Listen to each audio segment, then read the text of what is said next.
प्रधानमंत्री नरेंद्र मोदी के रेडियो कार्यक्रम मन की बात रविवार को 100वें एपिसोड का प्रसारण हुआ, जिसे ऐतिहासिक बनाने के लिए भाजपा ने बड़ी तैयारी की थी। देश भर में 4 लाख स्थानों पर कार्यक्रम के प्रसारण की व्यवस्था की गई। हर बूथ पर मन की बात का प्रसारण हुआ। भाजपा ने प्रदेश इकाइयों को मन की बात सुनने के लिए कार्यक्रम जारी किया था। वहीं विश्व भर में प्रवासी भारतीय भी मन की बात सुने। राष्ट्रीय अध्यक्ष, गृह मंत्री सहित बड़े नेताओं ने मन की बात कार्यक्रम में भाग लिया। इस कार्यक्रम को सफल बनाने के लिए पार्टी के सांसद, विधायकों, जनप्रतिनिधियों को भी पार्टी ने जिम्मेदारी दी थी।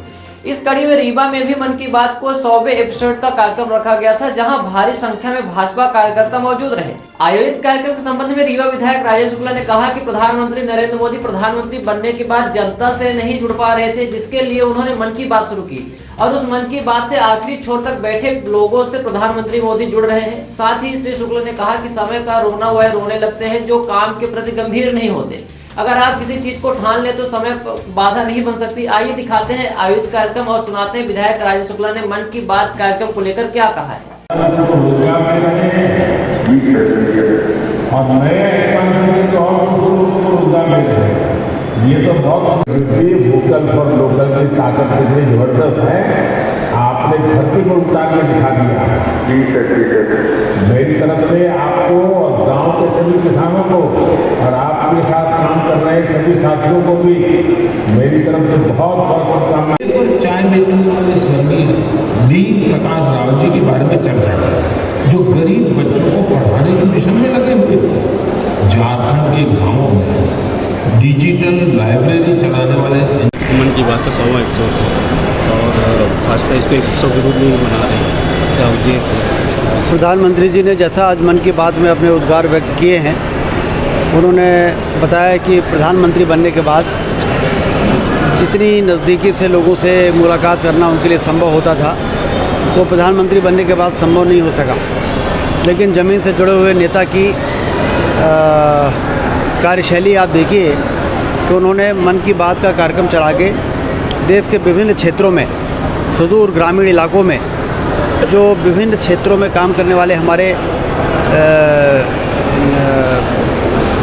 ऐसे लोग हैं जो समाज के हित में काम कर रहे हैं, पर्यावरण के हित में काम कर रहे हैं, गरीबों के हित में काम कर रहे हैं, स्वच्छता के क्षेत्र में काम कर रहे हैं, महिलाओं के सशक्तिकरण में काम कर रहे हैं, उनका सर्वे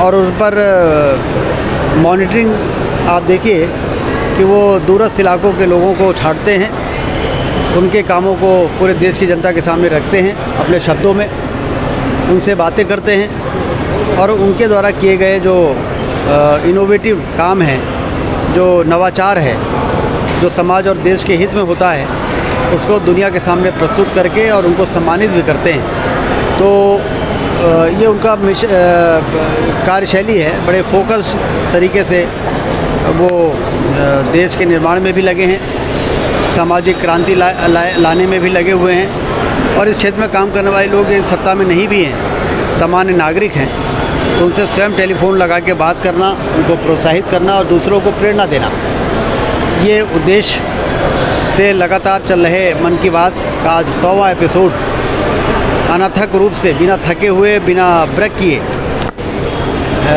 जिस तरह से मोदी जी ने आज उसको पूरा किया है, उसका पूरे देश में उत्सव के रूप में देश के नागरिक मना रहे हैं और प्रधानमंत्री जी की प्रशंसा कर रहे हैं कि इतने व्यस्त होते हुए भी, जिनके ऊपर तमाम तरह की जिम्मेदारी है देश के आंतरिक और वैश्विक, उसके बावजूद भी जो उनको अपना काम करना है वो करते हैं। उदाहरण के रूप में हम लोग उनको देखते हैं कि काम न करने वाले विभिन्न प्रकार के बहाने बनाते हैं कि हम ये काम इसलिए नहीं कर पाए कि हम बहुत व्यस्त थे, लेकिन मोदी जी ने ये साबित कर दिया कि उनसे ज़्यादा व्यस्त कौन हो सकता है, प्रधानमंत्री से ज़्यादा व्यस्त कौन हो सकता है। लेकिन व्यस्त रहने के बावजूद भी मन की बात के माध्यम से जो कनेक्ट